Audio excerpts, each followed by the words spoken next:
Please. Well, yes. So this question is on behalf of another lady.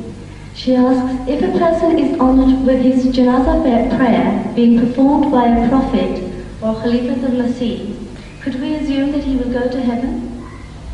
No. No guarantee.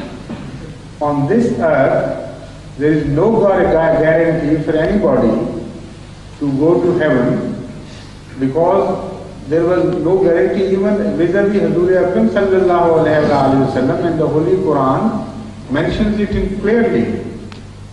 When Holy Quran forbade Hazur Akram sallallahu alayhi wa sallam to say the Janaza of Munafiqeen, and it said, Allah told him that if you do istighfar for them, ask forgiveness for them 70 times, even then Allah will not forgive.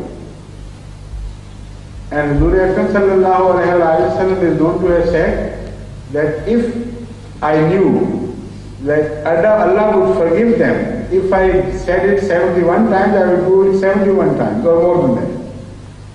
But that was a categorical denial on the part of Allah that there are certain diseased people, bitter enemies of yours, whom even if you crave pardon for them, I am not going to pardon them.